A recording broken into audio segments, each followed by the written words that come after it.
तो आप सभी का बहुत बहुत स्वागत है आज के सेशन में। तो आज हम बात करेंगे छत्तीसगढ़ पुलिस आरक्षक भर्ती 2024-25 परीक्षा के बारे में। ठीक है, तो यह वीडियो का पार्ट 2 है।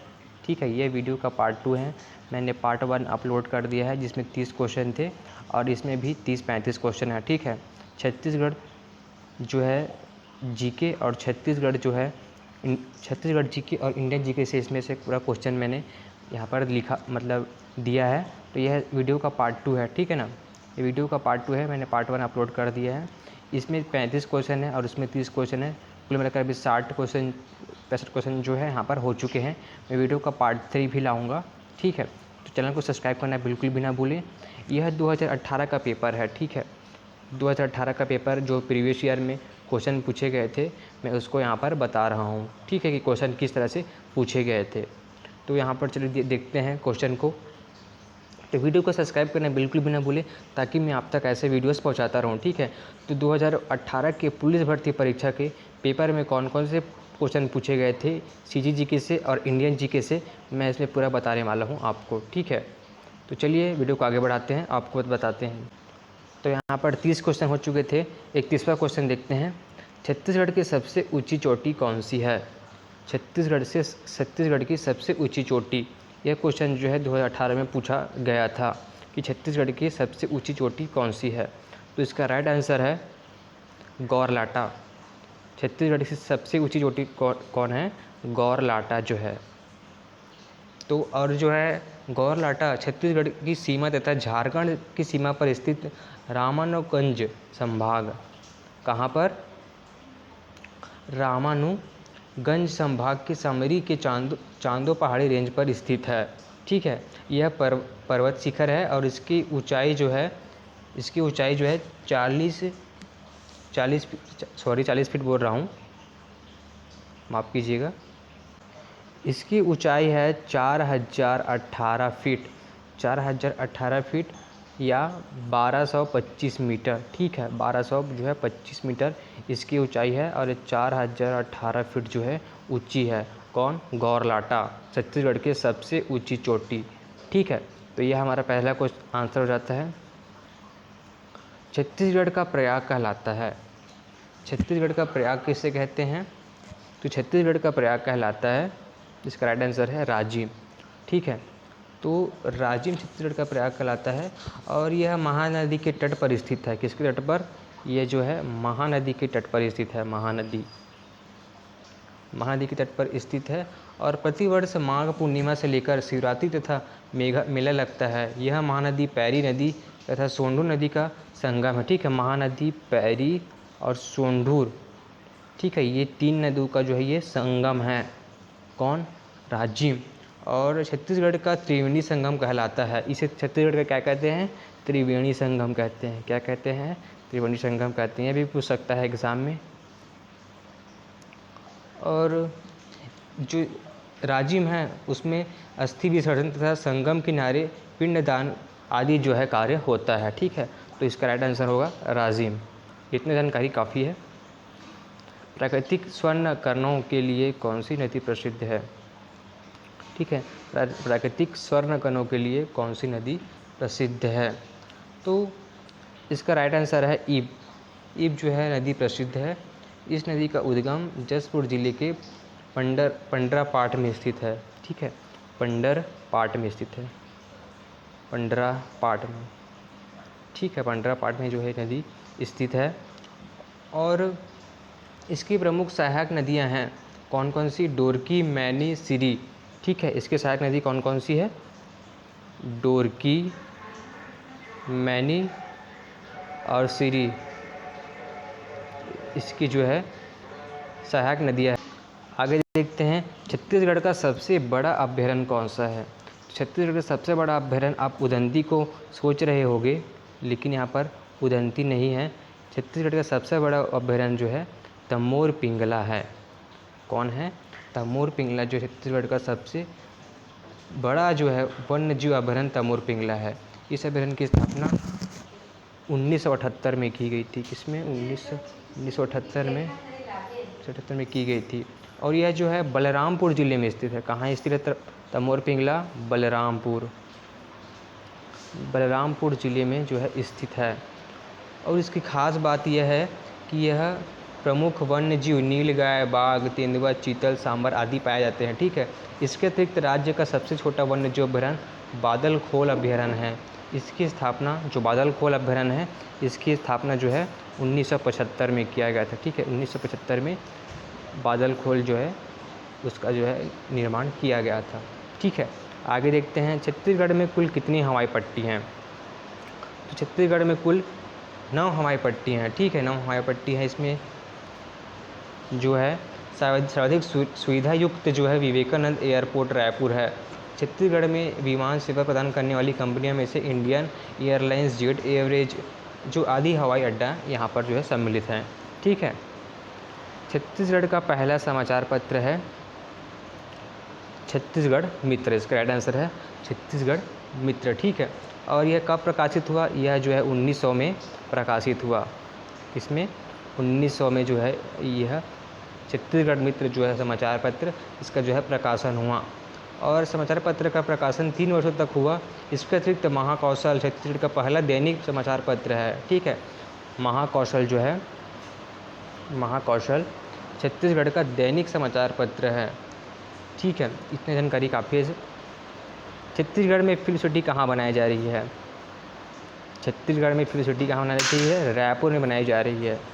ठीक है, इसका आंसर है। पर्यटन के लिए छत्तीसगढ़ शासन द्वारा निम्नलिखित में से कौन से उत्सव आयोजित किए जा रहे हैं? ठीक है, पर्यटन के लिए छत्तीसगढ़ शासन द्वारा, तो इसका राइट आंसर होगा, आप सोचिए, यहाँ पर जो है भोरमदेव उत्सव, नागपुरा उत्सव, सिरपुर उत्सव, बासुर उत्सव। तो यहाँ पर जो है भोरमदेव और सिरपुर जो उत्सव है वहाँ पर आपको टिक लगाना है। तो भोरमदेव पहले में है और सिरपुर किस में है? तीसरे में। तो पहला और तीसरा, यहाँ पर पहला, सॉरी यहाँ पर ऑप्शन में थोड़ा मिस्टेक हो गया है। यहाँ पर एक लिखा होना था, सिर्फ माफ़ी चाहूँगा मैं, यहाँ पर एक लिखा होना था, ये राइट आंसर है। ठीक है, 1 और 3। ठीक है, तो छत्तीसगढ़ पर्यटन के लिए शासन द्वारा इसमें से भोरमदेव उत्सव और सिरपुर उत्सव जो है आयोजित किए जाते हैं। निम्न में से कौन सही सुमेलित नहीं है? ठीक है, छेरछेरा पौष माह, हरेली सावन माह, भोजली भाद्र माह में आता है, गौरा अश्विन। तो आप इसमें से कौन सा आंसर आपको सही नहीं लग रहा है? जो गौरा पर्व है छत्तीसगढ़ में दिवाली के दौरान मनाया जाने वाला प्रमुख पर्व त्यौहार है। यह प्रमुख रूप से धनतेरस के दिन आरंभ होता है। इस दिन लोग मिट्टी से गौरा गौरी शिव पार्वती की प्रतिमा बनाते हैं और तीनों दिनों तक उनकी विविधता पूजा करते हैं तथा गोधन पूजा के लिए शोभा यात्रा निकालकर प्रतिमाओं को विसर्जन किया जाता है। ठीक है, यह पुरानी परंपरा है, लोक संस्कृति एवं अनूठा जीवंत है। तो यहाँ पर जो इसका आंसर होगा वो सुमेलित नहीं है, अश्विन माह। गोरा गोरी जो है अश्विन माह में नहीं आता है। ठीक है, ये दिवाली के समय आता है, सितंबर अक्टूबर के समय। ठीक है, मुंबई में आयोजित फेमिना मिस इंडिया कॉन्टेस्ट 2018 में फेमिना मिस छत्तीसगढ़ का, सॉरी यहाँ पर मुंबई में आयोजित फेमिना मिस इंडिया कॉन्टेस्ट 2018 में फेमिना मिस छत्तीसगढ़ का खिताब किसने जीता? तो इसका राइट आंसर है फेमिना मिस इंडिया कॉन्टेस्ट 2018 में फेमिना मिस छत्तीसगढ़ का खिताब पी स्पंदना नायडू ने जीता। ठीक है, पी स्पंदना नायडू ने जो है इसका खिताब जीता। किशोर साहू सम्मान किस क्षेत्र में उपलब्धि के लिए घोषित किया जाता है? किशोर साहू सम्मान, तो किशोर साहू सम्मान जो है इसका राइट आंसर होगा सिनेमा के क्षेत्र में जो है इसका जो है सम्मान किया जाता है। संयम शुक्ला किस खेल से जुड़े हैं? संयम शुक्ला, जो संयम शुक्ला हैं वो किस खेल से जुड़े हैं ये पूछा गया है। तो संयम शुक्ला जुड़े हुए हैं बैडमिंटन से। ठीक है, बैडमिंटन से जुड़े हुए तथा छत्तीसगढ़ राज्य की बैडमिंटन टीम की तरफ से खेलते हैं। वर्ष 2015 में उन्होंने मॉरिशस इंटरनेशनल बैडमिंटन टूर्नामेंट के पुरुष डबल का खिताब जीता, जिसमें पार्टनर रामचंद्रन श्लोक था। ठीक है, इतना काफ़ी है। 18वें एशियाई खेलों में भारत पदक तालिका में किस स्थान पर है? 18वें एशियाई खेलों में भारत पदक तालिका में किस स्थान पर रहा? तो इसका राइट आंसर होगा 8वां। ठीक है, 8वां।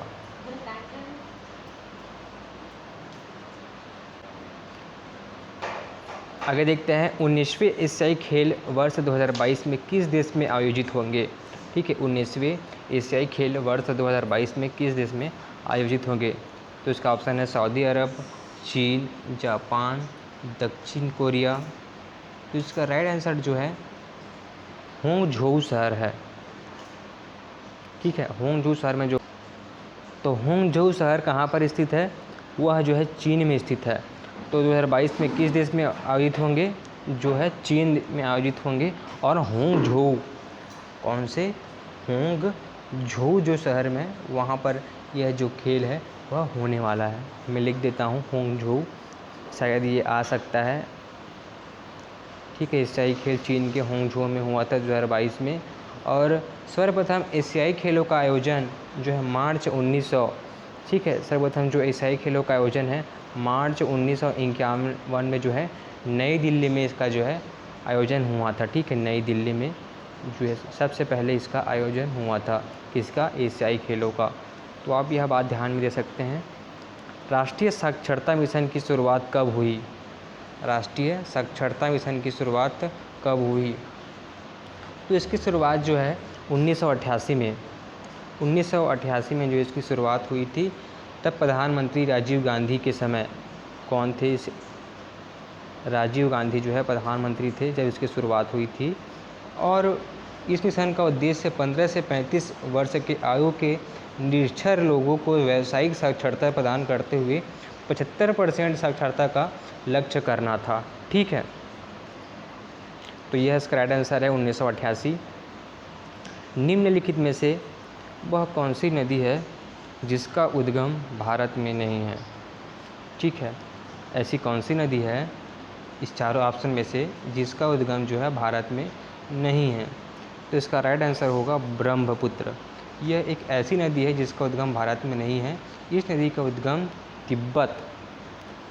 तिब्बत मानसरोवर झील से 80 किलोमीटर दूरी चेमयुगदुंग ग्लेशियर से होता है तथा तिब्बत में इस नदी को स्वांपू व असम में दिहांग के नाम से जाना जाता है। ठीक है, क्या कहा मैंने? इस नदी को सांपू, तिब्बत में क्या बोलते हैं? सांपू।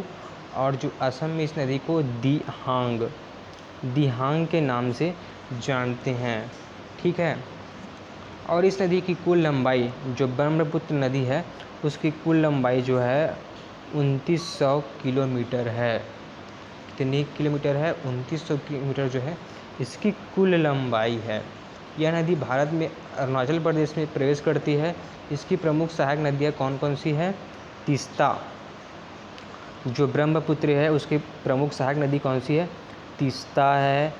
और तीस्ता, माना, सुबनसिरी, दिहांग, देबांग व लोहित नदी आदि हैं। ठीक है, तो इतनी जानकारी इसके लिए काफ़ी है। तो इसका राइट आंसर है डी। भारत की जलवायु निम्नलिखित में से किससे प्रभावित नहीं होता है? भारत की जलवायु निम्नलिखित में से किससे प्रभावित नहीं होता है? तो इसका राइट आंसर है महासागरीय धाराओं से। महासागरीय धाराओं से भारत की जलवायु प्रभावित नहीं होती है। क्यों नहीं होती है? क्योंकि भारत की जलवायु प्रभावित नहीं होती जबकि भूमध्य रेखा का सानिध्य हिंद महासागर तथा मानसून भारत की जलवायु को प्रभावित करता है। कौन प्रभावित करता है? भूमध्य रेखा का जो निकटता है और हिंद महासागर तथा मानसून भारत की जलवायु को जो है प्रभावित करते हैं। एक निश्चित दिशा में बहुत अधिक दूरी तक महासागरीय बल एक विशाल जल राशि के प्रवाह को महासागरीय जलधारा कहते हैं। ये दो प्रकार की होती हैं, गर्म और ठंडी। ठीक है, तो ये प्रभावित नहीं करती हैं। कौन करता है? भूमध्य रेखा से सानिध्य और मानसून। दीर्घ रेडियो तरंगें पृथ्वी की किस सतह से परावर्तित होती हैं? जो दीर्घ रेडियो तरंगें होती हैं वो आयन मंडल से प्रभावित होती है। ठीक है, और इस किरणों की खोज जो है मार्कोनी ने की थी। किसने की थी? मार्कोनी ने की थी। ठीक है, जो दीर्घ रेडियो तरंगे हैं उसकी खोज मार्कोनी ने की थी। इन तरंगों की तरंग दैर्घ्य 1 मीटर से 10⁴ मीटर तक होती है। ठीक है, इतना काफ़ी है। आगे देखते हैं, गुप्त वंश का राजा कौन था जिसने हुनों को भारत पर आक्रमण करने से रोका? ठीक है, गुप्त वंश का राजा कौन था जिसने हुनों को भारत पर आक्रमण करने से रोका? तो यह जो इंडियन जीके है उसका इतिहास का क्वेश्चन आ रहा है। देखिए, इंडियन जीके है ना, इंडियन जीके के ये इतिहास का क्वेश्चन है। देखो, इतिहास का क्वेश्चन, हिस्टोरी का क्वेश्चन आया है ना, हिस्ट्री का क्वेश्चन आया, सॉरी हिस्टोरी बोल दिया। तो आपको हिस्ट्री पढ़ना है, भूगोल पढ़ना है, सभी को पढ़ना है। ठीक है, तो इसका राइट आंसर है बी। राइट आंसर इसका क्या होगा? बी होगा।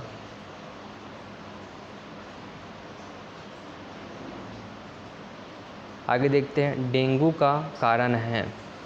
डेंगू का कारण है, इसका राइट आंसर होगा, आप एक बार दिमाग लगा सकते हैं, डेंगू किससे होता है? आपने 9वीं 10वीं में पढ़ा होगा। तो डेंगू बुखार एक संक्रमण है। ठीक है, डेंगू बुखार एक संक्रमण है जो डेंगू वायरस के कारण होता है। एडिस एसिडी मच्छर डेंगू वायरस को संचारित करते हैं। डेंगू बुखार को हड्डी तोड़ बुखार के नाम से भी जाना जाता है, क्योंकि इससे पीड़ित लोगों को इतना दर्द होता है कि उन्हें लगता है कि उनकी हड्डियां टूट गई है। ठीक है, तो डेंगू जो वायरस है, ठीक है, डेंगू क्या है? एक वायरस है। जीवाश्म ईंधन का उदाहरण नहीं है। जीवाश्म ईंधन, तो सबसे पहले जीवाश्म ईंधन के बारे में हम जानिए। जीवाश्म ईंधन किसे कहते हैं? तो जीवाश्म ईंधन वह ईंधन होता है जो कई वर्षों तक ज़मीन के नीचे मृत जीवों और पेड़ पौधों के नष्ट हो जाने से बनता है। ठीक है, जीवाश्म ईंधन जो है, जैसे जीवाश्म ईंधन के उदाहरण हैं, बता देता हूँ। पेट्रोल, डीजल, केरोसिन, कोयला, लकड़ी आदि के रूप में होता है। ये जो है जीवाश्म ईंधन है। इसका उपयोग वाहन चलाने, खाना पकाने, रोशनी के लिए आदि के लिए किया जाता है। जबकि जो ग्रेफाइट है वो जीवाश्म ईंधन का उदाहरण नहीं है ना, जो ग्रेफाइट है वो जीवाश्म ईंधन का उदाहरण नहीं है। कोयला, लकड़ी और ये पेट्रोल जो है हमको भूमि से प्राप्त होते हैं, प्रकृति से प्राप्त होते हैं, है ना। और ये मृत जीवों और उनके शरीरों के अपघटन से जो है कई वर्षों पश्चात जो है ये जीवाश्म ईंधन बनते हैं। तो इतना जानकारी काफ़ी है इसके लिए। पुरुषों में लिंग गुणसूत्र होता है। पुरुषों में जो लिंग गुणसूत्र होते हैं वो होता है XY, और जो महिलाओं में गुणसूत्र होता है वो XX होता है। ठीक है, महिला में जो है XX होता है और पुरुष में जो लिंग गुणसूत्र होते हैं वो XY होता है। आपको ये ध्यान देना है, महिला में XX और पुरुष में XY। तभी जो है पुरुष लड़का, तभी जो पुरुष है वो लड़का पैदा कर पाता है। अगर पुरुष में भी YY गुणसूत्र होते तो केवल लड़की ही पैदा होती, लड़के पैदा नहीं होते। तो आपको एक कॉमन सी जानकारी जो है पता होनी चाहिए। कार्बन का अपर रूप है, जो कार्बन है उसका अपर रूप क्या है? तो कार्बन के अपर रूप हीरा है। क्या है भैया? आपका हीरा है। कार्बन के अपर रूप जो है हीरा है, तो उसका राइट आंसर होगा हीरा। और हीरा क्यों है? हीरा एक पारदर्शी धातु है। यह कार्बन का शुद्धतम रूप है। ठीक है, हीरा में प्रत्येक कार्बन परमाणु 4 अन्य कार्बन परमाणु के साथ सहसंयोजी बंध जो है जुड़ा होता है। ठीक है, आगे देखते हैं।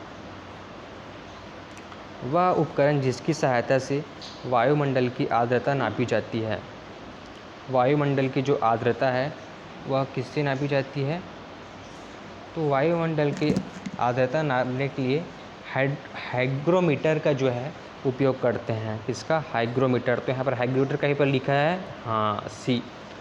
तो ऑप्शन सी इसका राइट आंसर है।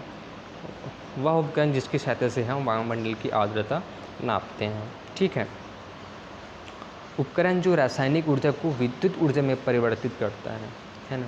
रासायनिक ऊर्जा को किसमें परिवर्तित करता है? विद्युत ऊर्जा में परिवर्तित करता है। उसे हम क्या कहते हैं? उसको कहते हैं हम बैटरी। क्या कहते हैं? बैटरी जो है रासायनिक ऊर्जा को विद्युत ऊर्जा में परिवर्तित करता है। यह एक गैल्वेनिक तेल है। यह 2 प्रकार की होती है, प्राथमिक बैटरी और द्वितीयक बैटरी। ठीक है, आगे देखते हैं। वे पदार्थ जो नीले टिश्यू पेपर को लाल रंग में परिवर्तित करता है क्या कहलाता है? जो नीले लिटमस पेपर को लाल बनाता है ना, किसको, नीले लिटमस पेपर को जो है लाल रंग कर देता है, उसको हम क्या कहते हैं, उसको बोलते हैं हम अम्ल। क्या बोलते हैं, अम्ल। आपने बायोलॉजी में पढ़ा होगा, 9वीं 10वीं में प्रैक्टिकल भी किए होंगे लिटमस पेपर के साथ। तो यहाँ पर देखिए बायोलॉजी का क्वेश्चन भी आया है ना। तो ऐसा नहीं है कि एक ही मतलब क्षेत्र से क्वेश्चन आएंगे, आपके सभी क्षेत्र से जो है क्वेश्चन आने वाले हैं। और यहाँ पर देखिए क्या लिखा हुआ है, नीले को लाल रंग में परिवर्तित करता है। और यहाँ ऐसा क्वेश्चन भी कर देगा, वे पदार्थ जो लाल लिटमस पेपर को नीले में परिवर्तित करता है उसे क्या कहते हैं, तो वो होता है आपका क्षारक।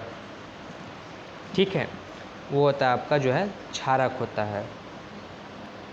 जीवाश्म की आयु का आकलन किया जाता है। तो जीवाश्म की आयु का आकलन किया जाता है, किससे किया जाता है, कार्बन डेटिंग से। कार्बन डेटिंग से द्वारा हम जीवाश्म की आयु का पता लगा सकते हैं कि किसी भी जो जानवर है, मृत जीव शरीर है, कोई भी चीज़ हो, वह कितने वर्ष पुराना है, उसके बारे में हम जो है कार्बन डेटिंग से पता लगा सकते हैं। ठीक है, इसका भी आविष्कार जो है 1949 में हुआ था, कार्बन डेटिंग का आविष्कार जो है। और इसका जो खोज है वो किसने किया था, शिकागो विश्वविद्यालय के विलॉर्ड एफ लिब्बी, विलॉर्ड एफ लिब्बी ने जो है इसकी खोज की थी। ओके, ठीक है, आगे देखते हैं। पंचतंत्र के लेखक हैं। पंचतंत्र का पहला स्थान माना जाता है, तो संस्कृत नीति कथाओं में पंचतंत्र का पहला स्थान माना जाता है।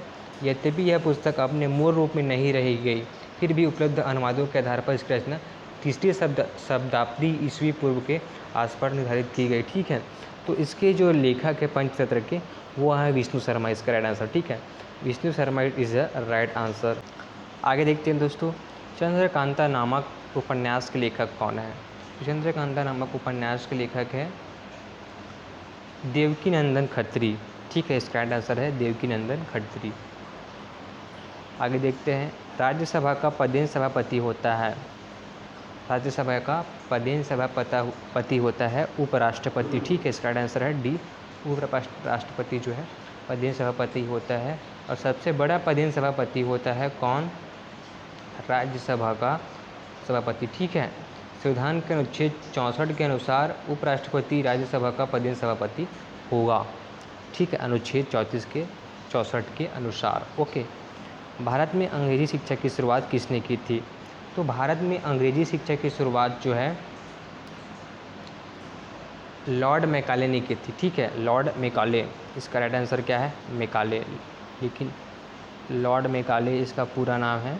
और इन्होंने ही जो अंग्रेजी शिक्षा की जो है शुरुआत यहाँ पर की थी, कहा जाए तो इसी ने जो है इंग्लिश का जो शुरुआत वो किया था। कि संविधान संशोधन के अनुसार मतदान की आयु 21 वर्ष से घटाकर 18 वर्ष की कर दिया गया है।